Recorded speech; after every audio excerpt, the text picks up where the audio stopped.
Om, Om, Om.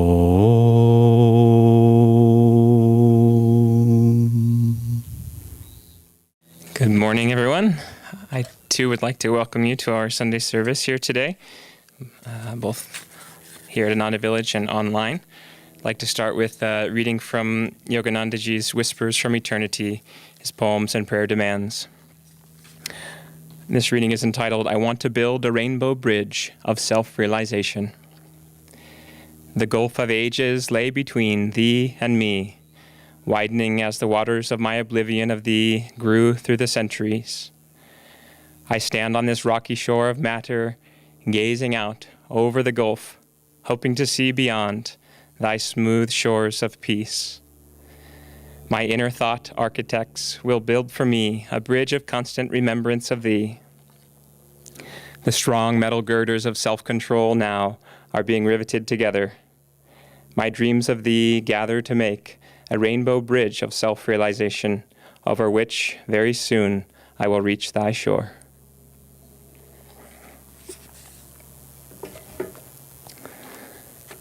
So once again, welcome both in person here and online, present and future. You need not adjust your computer screens nor your bifocals. It is I, Badri Matlock, speaking to you, as Pranaba noted, a bit of a guest speaker here today.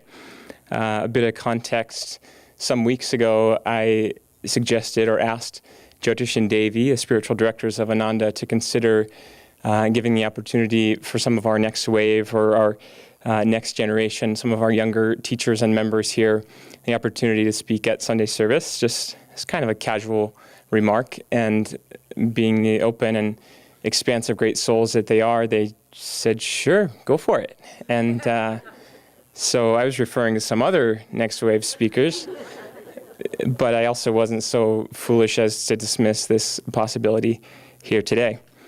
I wonder if someone wouldn't be so kind as to bring me a glass of water, or I could use this one. Thank you.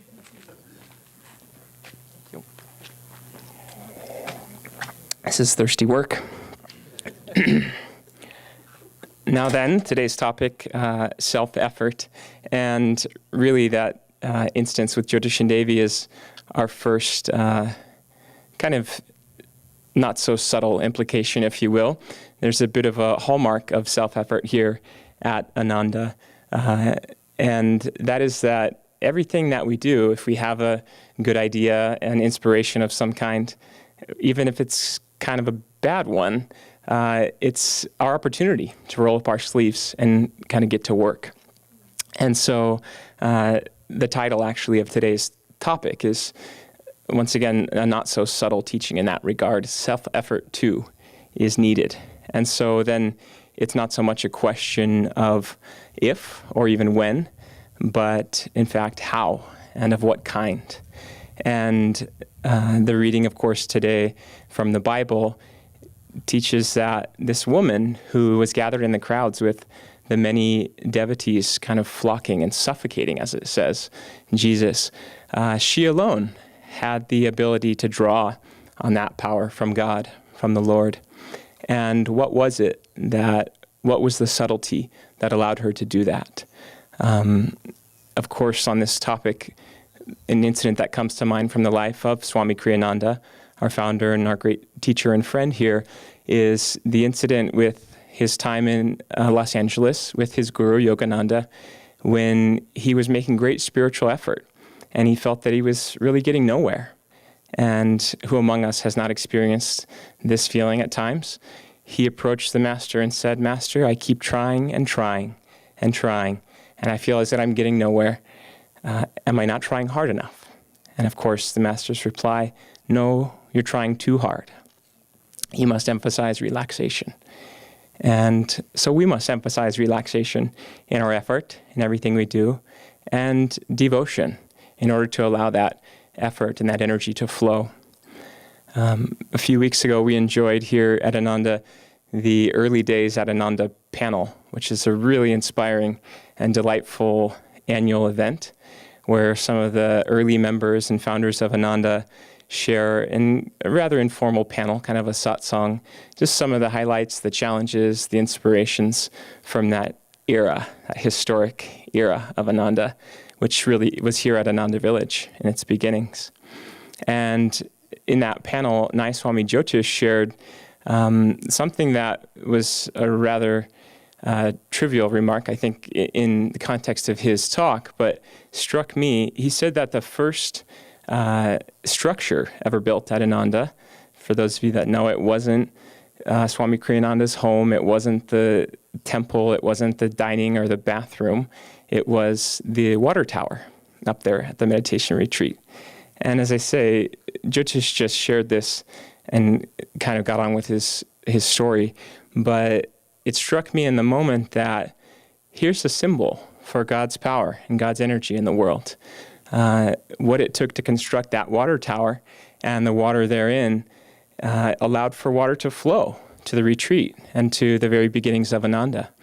And of course, the gravity and the pressure that allowed that water to supply the various washing and drinking needs of the people in the community in the early days is an example. Water, of course, like the phenomenon of light, is one of God's beautiful miracles in this world. It's tasteless, it's odorless, it's nearly without color, and yet it has the power to move mountains, to carve the face of the earth, to give and destroy life. And so this simple kind of passive substance has the ability to flow and has tremendous power in it. And we sort of fit the pipes of our own self-realization together rather clumsily, and over time remove the obstructions that allow that energy to flow in our lives. So receptivity is noted in the reading as well.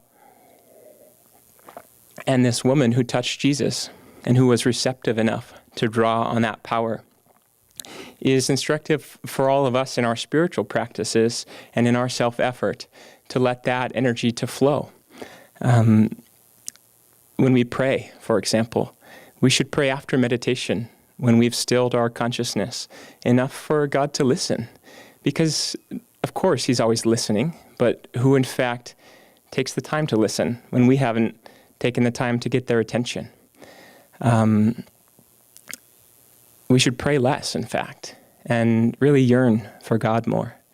As it says in the Bhagavad Gita, we must become united with God through incessant worship.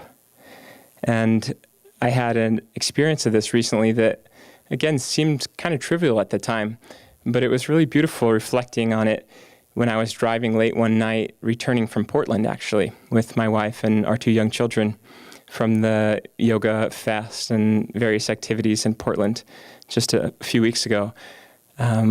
It was about 4 a.m., and we had been driving all night in order for the kids to sleep in the car with us. And as we were getting off one highway, kind of passing through one of these small towns, we were just a couple hours from home, and I thought, as I looked at the gas tank getting low, gee, it would have been nice if we didn't have to stop for gas. I knew really the only reason was that those banks of fluorescent lighting in the gas station would wake up the kids in all likelihood, or at least kind of disturb our flow. We were almost there, and it had been a relatively good night's sleep in the car. And so I kind of shared this thought with Divine Mother, not really thinking about it much. Just, gee, it'd be nice if those gas stations weren't always lit up like that, and they always are. And it wasn't 10 minutes later, we got off the highway into one of these towns and just rolled right into a gas station with no lights whatsoever. And I was kind of astounded and whatever, and they were actually closed. The pump wasn't working. But a half a block down the road, there was another gas station, no lights on. I couldn't believe it. And my wife learned from the store clerk when she went in, and we learned from the emergency vehicles nearby there had been a fire in the area, and the town was either running off partial power or generator supplied power. And so anyways, we fueled up and the kids slept and we were on our way. And as it says in the autobiography of a yogi, no man lives or woman lives who has not seen his prayers answered by God. And yet, how often do we acknowledge that power through our receptivity, the power of our prayers to be answered? Because again, God is always listening. in the lives of masters, many come, perhaps thousands will come, and yet few have that receptivity to draw on that power. As it says in the Gita again, thousands out of 1,000 one seeks me, and perhaps fewer still do so really effectively. And what is the secret to doing that? Again, we look to the life of Swami Kriyananda and his ability to draw on that power from his guru, Yogananda, from the saints that he visited, the many great souls. Ananda Moima, the great saint from India, said, many, many come to this body and worship and seek this blessing, as she referred to herself often. And she said, Swami Kriyananda is like the bee who flies to the lotus flower on the water, sips of the nectar, and alights. And what gave him that special ability to do that? When you look, he went to Yogananda, when he went to Ananda Moima, he just wanted to sit in the back, to meditate and be unseen, and tune in inwardly. So there's a hint. He also said we do this through our willpower and devotion. And how do we do that? The secret really to doing everything is just to do nothing, to let God do it, and just to be in God. Once when Master was in Encinitas, Yogananda walking with his first disciple in the West, Dr. Lewis, they had been together for many years at this point.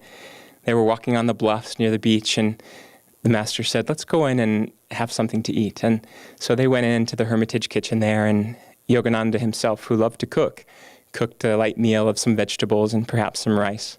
And he served, and they ate, and they went off to bed, and perhaps to meditate and to bed.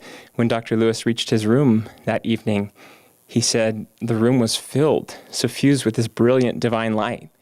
And he had this blissful experience of God. And next morning, he asked the Master, what was that in my room last night? What was that experience that I had? And Master replied, oh, I was pretty much in God when I cooked those vegetables. And so we too just need to be in God more and not confuse that or make it more complex than it is. We look around us here at Ananda Village at these mighty black oak trees and towering ponderosa pines, and do they struggle and strive and toil to reach such majesty and such grace and strength and beauty? They just be in their natural state with God. And so we too, through our willpower, through our devotion, just need to be in God more. Willpower, Swami Kriyananda teaches us, is not a grim, forceful thing, or at least it can't be very effective that way. As he once put it, you can't bulldoze your way into heaven, unless you're Prakash, I might add, who is well on his way, our tractor operator here, because anything we do with devotion, peeling carrots or populating spreadsheets or driving bulldozers with the consciousness of God brings us to that higher plane. No, Swami teaches us that willpower has to be willingness, and a step further, not passive, but enthusiasm and creativity, moving us forward with positive energy on the spiritual path. As a parent of young children, I have ample opportunity to practice enthusiasm and creativity, as you might imagine. And I remember one parent whose child is now grown, but a longtime member of Ananda here, told me when my daughter Tulsi was first born about 5 years ago. Early on, she told me, I can tell you a little tip for the spiritual path with young kids. And I thought, should be helpful. And she said, you can do the Om technique on the toilet when you have a minute alone. And I thought, what have I got myself into? And wouldn't you know it, Gita, my wife, and I concur that we have no time in the bathroom for privacy, let alone sadhana. But the point was well taken, that this creativity is necessary on the spiritual path. And when we're parenting, when we're doing anything in our life, back to the children, it's not so much I have to will, God into the equation. I need to let God in. And God's always speaking to us, especially through children and through nature. Just recently, I put up a new rope swing at our house, and my daughter Tulsi and son Jay were vying for the new rope swing. It's the second one to avoid this dilemma, but they just had to have the new rope swing. And so after some of this banter and me trying to make peace, Tulsi just smiled and said, "You know what, Jay, you have a turn first. Friends are more important than toys." And isn't that something? And doesn't that sound familiar?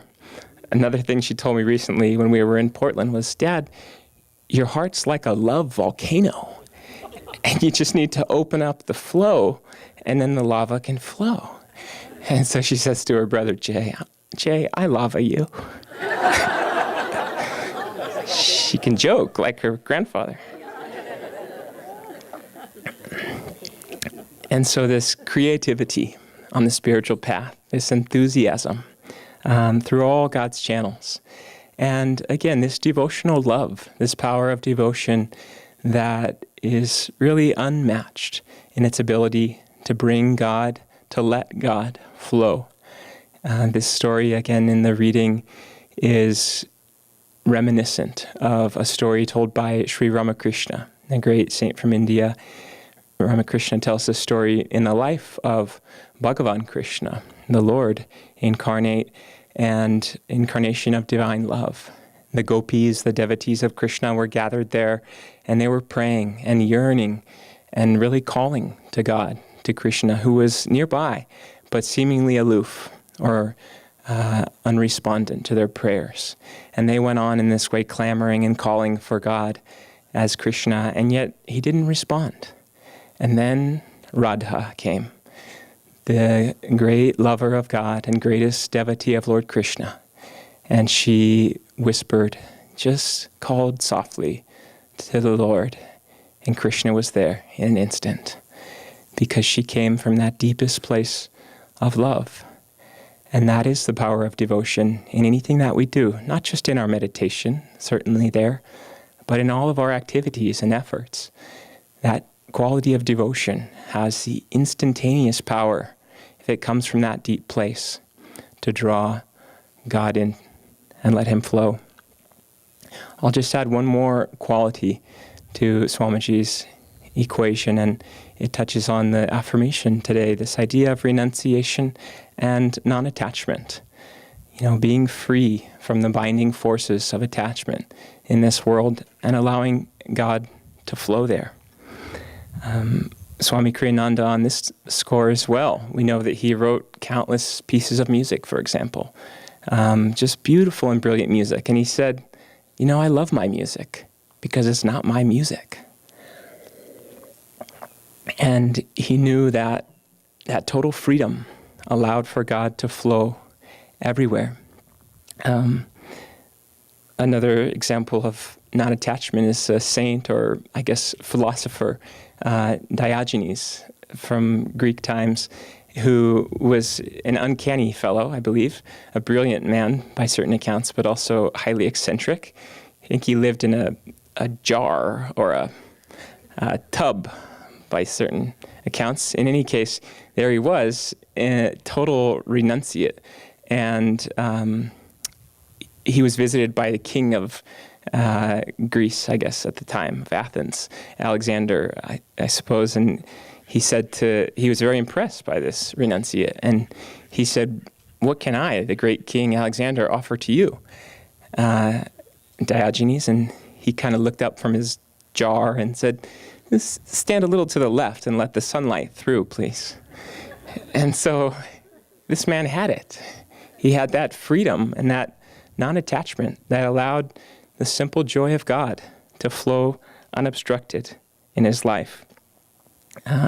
One more instance that the master was Yogananda, that is, constantly teaching and is teaching through all experiences, his disciples and devotees, this quality of non-attachment. He was once at Lake Shrine instructing the disciples how to plant the trees there in that beautiful garden on the slope. And he would say, plant this tree here and plant this tree right in line with me. And Brother Ananda, a young monk at the time, just by the name of Henry, was following his orders carefully, and there was a new monk, or perhaps a visitor, with them.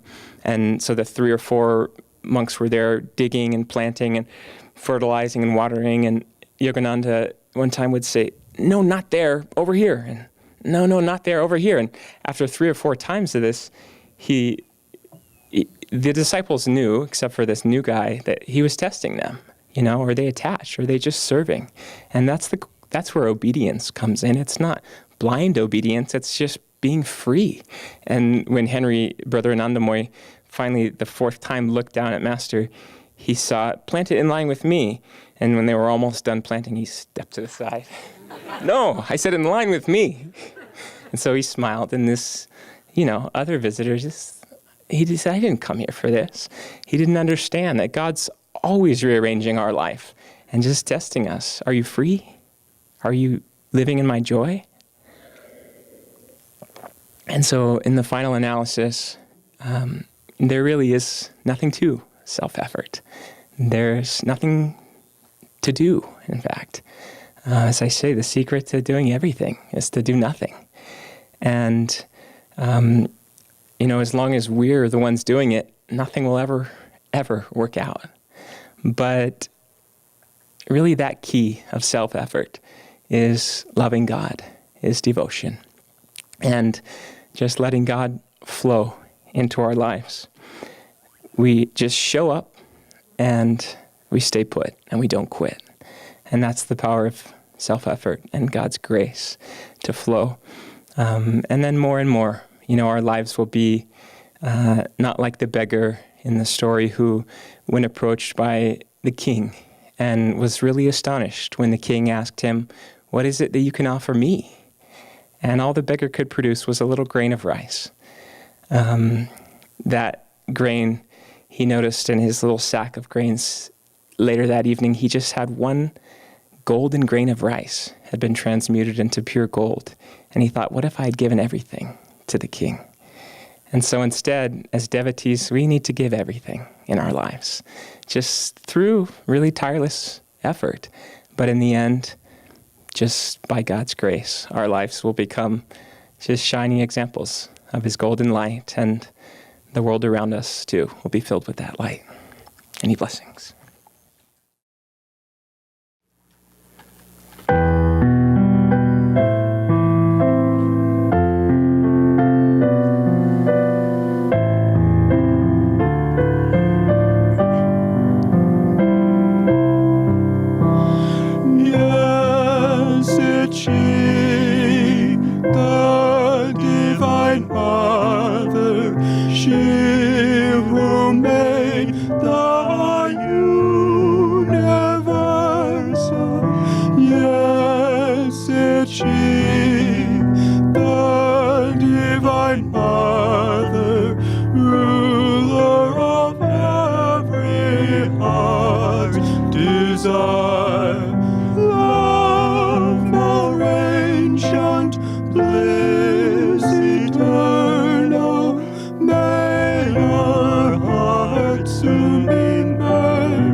Soon